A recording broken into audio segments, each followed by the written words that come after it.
Hello.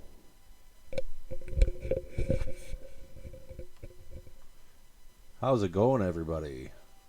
Hopefully, this one is going to go better than the last half an hour when I spoke to myself. This whole microphone and going to computer is really kind of fucking messing with me.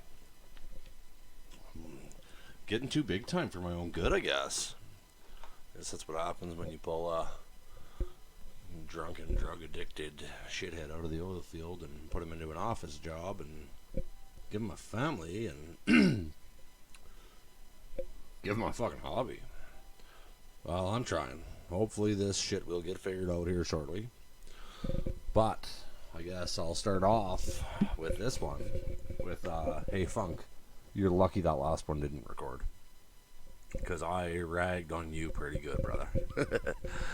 I love you, but our fans are still waiting. Your 800 downloads over where you were supposed to make an appearance and give them their special one. So hopefully I'll get this shit figured out, because your life is too busy right now for you to come down. I wouldn't even ask that of you.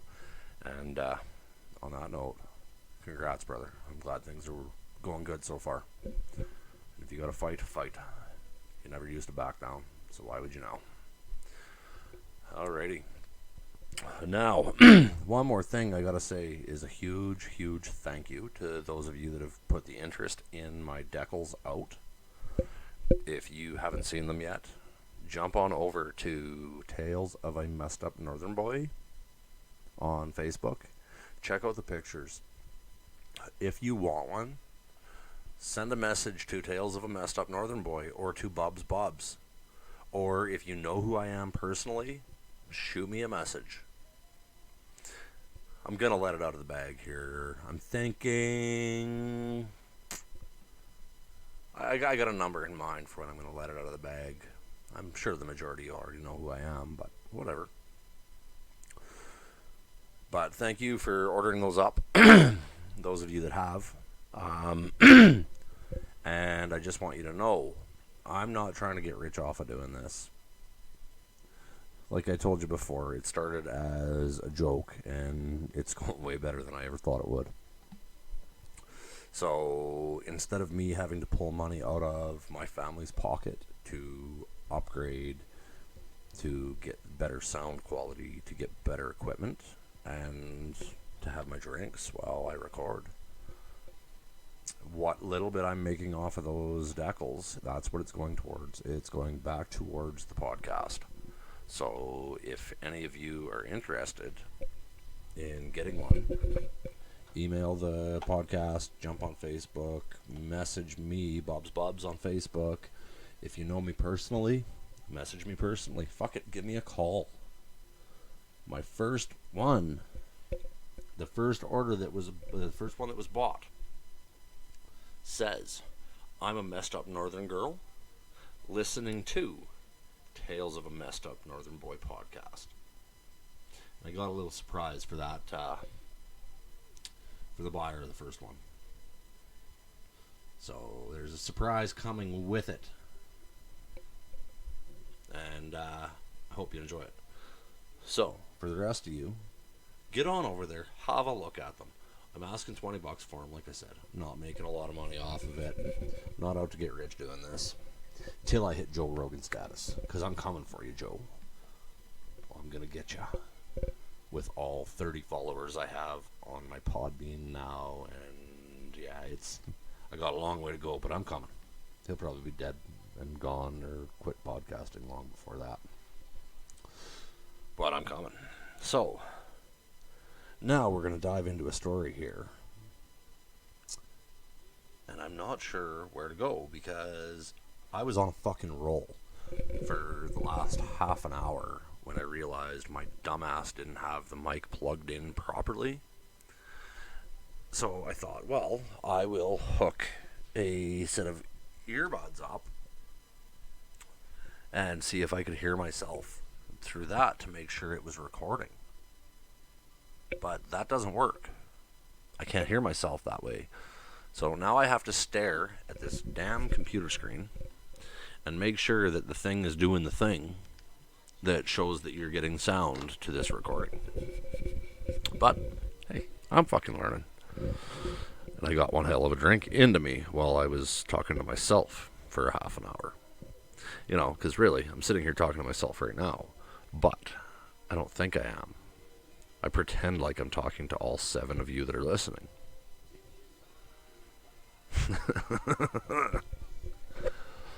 So, I guess I'm going to jump over to a few McQuagmire stories here. Because y'all kind of got robbed when I tried to do the live with McQuagmire episode. I heard all you could hear was me, so it was a very one-sided conversation. And that was probably one of my most favorite and fun episodes to do up to date. Sorry, had to have a drink. Because we just got on, we were bullshitting, telling stories to each other, just talking like me and my boys do, and that's what I miss. It's just my buddies popping down, having some drinks, bullshitting, reminiscing, because we're all old now. So, I'm gonna come touch on a little story here. We were hung right the fuck over one morning, and phone rang, and it was my ex. Well, she was. It was fucking complicated. I'll put it that way. She was, complicated. We were poison for each other. Everybody said when we were together it was great because it was like the sparks were flying everywhere. But what they didn't see was when we were together and the sparks were flying, we were both pouring gas. And not in the good way. But we were in my trailer, and McQuagmire had a girl over, and we'll call her Tracy. Yeah, that'll work. The name is Tracy. Hopefully I don't mess that up. And they were kind of seeing each other, or partying together or something. I don't even fucking remember. And McQuagmire and McQuagmire's wife. More McQuagmire's wife. He's got a past. I know you know that. Don't hold the story against him. And if you do, hit him hard. But we got up and the phone rang. And I actually think the night before that chick that I was... That it was complicated. We'll call her Complication. The complicated girl. She phoned the night before, and I think we put her on speakerphone because she was living with her parents in Edmonton. And they were gone for the weekend or something, and we were partying. It was a Friday night because, well, it didn't fucking matter what night of the week it was. We partied. But complicated phone the next morning and was trying to talk me and McQuagmire into going down. Well, we're both really hungover, and we talked about it and somehow figured out we could come up with fuel to get down there. Complicated girl had booze and food and a place for us to stay when we got to the city. And what did I say that? Tracy. Because me and McQuagmire were broke as fuck that weekend for some reason. Probably partied too hard. And that girl, Tracy, had smokes. So she was going to cover us for smokes. The complicated girl was going to give us a place to stay, pay for our booze, and feed us. And we had fuel figured out. Let's just say we weren't paying for it. So we went flying down. And went down, showed up at the complicated girl's parents' place. Well, me and the complicated girl, we had to go into the bedroom and get something. out of the way. And then we came out and we drank in the kitchen. And this was a pretty big shack. Complicated girl's parents had a few dollars. And we drank a lot of the beer in the kitchen and listened to some tunes and just had a good little relaxing time. And then we went downstairs and we watched a movie, and I think I got drunk and actually passed out on the couch downstairs. So I didn't even get to sleep with the complicated girl that night. And we got up the next morning and we fucked off for home. That was just one of many of the trips that me and McQuagmire made to the city. Man, I'm so pissed that we lost that episode of the Live with McQuagmire. It was great. But it is what it is. Now I feel like I'm shitting the bed on this episode because the last one I did here this evening was fucking gold. And I mean absolute fucking gold. But I knew I couldn't try and do the same one again tonight because it would have just turned out to be shit. So, me and McQuagmire used to do a lot of 4x4ing and stuff like that. Well, he had this old truck that he called Goldie Hawn. Oh, I so want to tell them where they can go and see a video of Goldie Hawn's straight pipes on YouTube. So, McQuagmire, I know you're listening. Give me the go-ahead to shoot that page out, because some of the shit you have on there and some of the shit you built, like your redneck roller coaster, you should have been a fucking engineer, not a truck driver. But then you would have probably never done the things you did because it would have been a job and not fun. But another time, and actually it happened on more than one occasion, Goldie Hawn, he broke the frame on it. And then he was living in a trailer park, actually the same trailer park that he lived with me in. He ended up with a trailer in there. And we turned Goldie Hawn into a swimming pool / hot tub. That's the kind of people we are. And that's not the first time that happened, and it wasn't the last time that happened in my life with my friends. So we had a tarp in the box of Goldie Hawn. It was an old square body, 3/4 ton, I think. I think it was a 350 in that, or it was a 350 or a 454. It might have been even a diesel. I don't fucking know. I don't remember. Jesus, that was a long time ago now.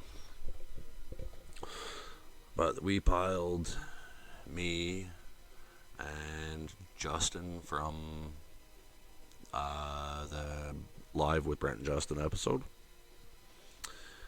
and Captain.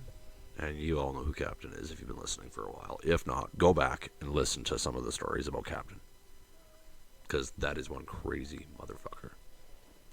So there was me and Captain and one of the Justins and McQuagmire, and we were sitting in the box of this Goldie Hawn square body, drinking beers in the trailer park, full of water with a tarp in it.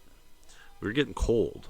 So McQuagmire gets the bright idea that he's going to figure out a way to heat this fucking thing. So he wires up a little, I think it was a gas stove that he was boiling water in. Got the water boiling in it, and then hooked it up to, I think it was a fish tank pump, and was pulling water out of the box of the truck, putting it into the pot, boiling it, and then sending it back in to the box of the truck. And then we found out the water wasn't circulating that good for us in there. So he grabbed an electric trolling motor and stuffed that in to circulate the water around. Needless to say, hillbilly engineering at its fucking finest.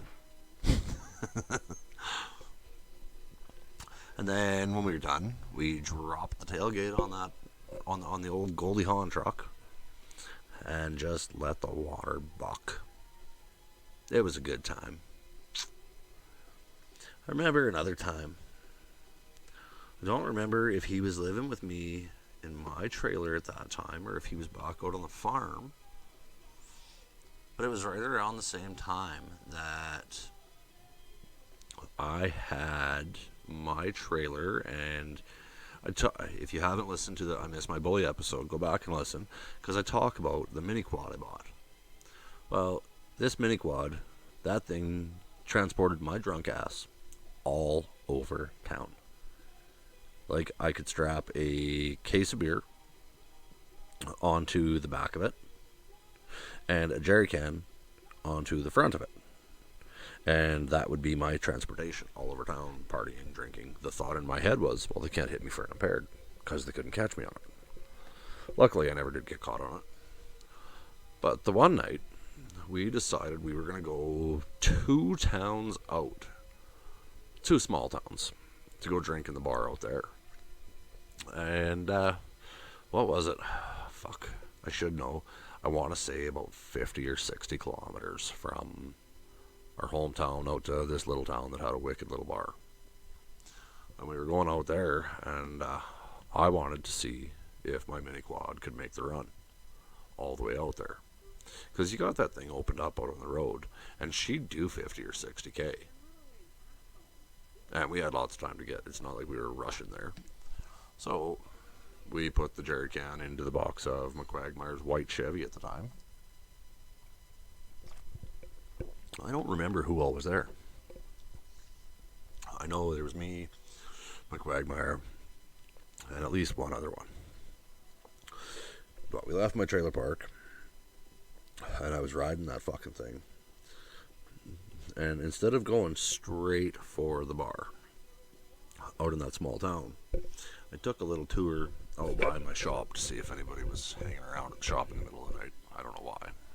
Probably drunken stupidity, thinking, hey, maybe we'll grab somebody else to come party with us. But going around a corner out there, caught a rut on that little Chinese mini quad, and it flung me over the fucking handlebars. Oh, it didn't slow me down. Well, I think I stopped and had a smoke before I fucked off and kept going. It was good times, though. And then we hit the highway, and we went zooming through past the first little town. And I remember McQuagmire telling me as I went across the set of tracks at the bottom of this hill, he said it was the funniest shit in the world, because he was coming behind me nice and slow, kind of pacing for me, trying to make sure I had a little bit of light. But when I couldn't see, because I had rumble strips on one side of the highway, like on one side of the shoulder, and ditch on the other, so I just kind of try and keep myself between the two. If I hit the rumble strips, I'd go the other way. If I started to catch the ditch, I'd go back the other way till I caught the rumble strips again. It was a good time. Well, we hit the top of that hill. Oh, before I hit the top of the hill, McQuagmire fell back because there was a semi coming. And he said that semi blew past him and then went to jump back into the right-hand lane. He said, and I could tell the exact second that fucking semi saw you, because that motherfucker cranked the wheel to the left and didn't know what the fuck was going on. I can just imagine what he was thinking. And then we get to the top of the hill, and I stopped to let my hands warm up a little bit, because it was a little chilly. And have a smoke. And McQuagmire got the idea that he wanted to give the mini quad a rip for the last little bit, because I was telling him how much fucking fun it was. So he went to pull on it and get it going. Oh, just 1 second. Something's going on. So this is the worst thing about not having a specific podcast room to do my recordings in. I keep getting interrupted, but whatever. So McQuagmire wanted to fire it up and go for a rip. I think he was going to let me drive his truck behind him, which probably wouldn't have been a good idea the state I was in. But he went to fire the fucking mini quad up, and he pulled on the pole starter, and pulled on the pole starter, and pulled on the pole starter, and fucking broke it. Fucking little bastard. And I think we fired it into the box of his truck. And continued our way out to that little bar, and quite thoroughly enjoyed ourselves. Like we always do. We always had a great time. But another thing that happened right around the same time as I bought that mini quad. Fuck that mini quad. It's bringing back some memories. We had a park that ran right through the center of our town. And I remember flying through there with a case of beer strapped on the back and a jerry can strapped on the front one time, and I'm flying to a fucking party. I come around some fucking corner. There's some hobo standing there. We'll call him Hobo Joe, because all my hobos I call Hobo Joe. Well, he fucking near pissed his pants when I come around the corner. Jumped right out of his fucking skin. Freaked right out. And I laughed and kept on going. He was pissed right off.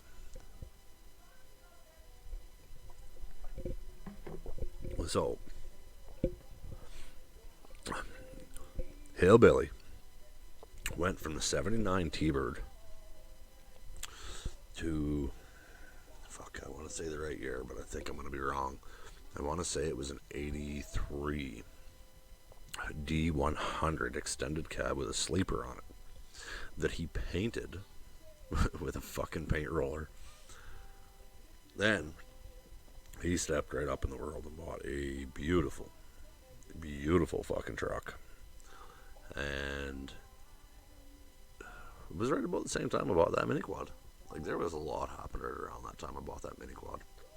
Maybe it's just I remember so much of it because the mini quad brings back so many memories. But me and Hillbilly, we were out cruising the back roads in his pretty much brand new truck. And we were hitting the 4x4 areas out where his farm is.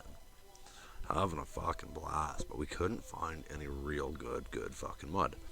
My mini quad was strapped into the back of this brand new truck of his. I don't remember. Hillbilly, you'll have to correct me if I'm wrong, but I think that one was a 3/4 ton. And I want to say that it was an 05 Dodge. Of course, full friggin' load. This Hillbilly wouldn't have nothing left, or not nothing less than the best. Back then, he always said, "You ain't living unless you're unless you're $250,000 in the hole." Now, to have the same kind of truck he had then, that'd put him there, damn near. And it wouldn't give him a fifth wheel like he had, or a boat like he had, or none of the other toys. But we were out banging around, drinking beers in that truck, trying to break it in. Just having a blast. My mini quad's strapped in the back. And, couldn't find real good mud. Well, we got this idea that we should go into the one field that was his field and rip some donuts out in a real wet area. Well, that was a bad idea, because he was going to go out and fix the field before the old man found out. Well, the old man got tired of waiting for the Hillbilly to go out and fix that up. And I remember I got a phone call from the old man. The old man only ever fucking phoned me once. And he chewed my ass because he knew fucking well I was with Hillbilly on that one. But they knew that we were up to no good that night. They just didn't know where we'd been up to no good, because that brand new truck was covered in fucking mud. You couldn't even really tell that my little mini quad was in the box. It was a good night. It was a fucking good night. So this episode I don't think is going to be that bad. I think it turned out half decent. Not nearly as good as the last half an hour that I talked to myself because my mic wasn't working correctly. And hopefully this one comes through decent. If there's some kind of crap in it, let me know. If I don't know what I have to fix, people, I can't fix it. I don't want to lose you as listeners. And again, before I sign off here, if you want one of the decals, jump onto Tales of a Messed Up Northern Boy Facebook page, Bub's profile on Facebook. If you know me personally, hit me up. $20 a decal. Like I said, I'm not trying to get rich off of this. What little bit I am making off those decals is going to go straight back into the podcast. Interrupted again because I don't have a special space. This is why I hang out in my bathroom and record in the bathtub. But if you want one, shoot me up. It'll buy me my drinks. It'll upgrade my equipment, which should make the podcast better. And on that note, I'm going to just say, if you haven't frigging done it yet, go over to the Dusty Shedwood Company, give them a like, tell them I sent you, and frickin' order something from them.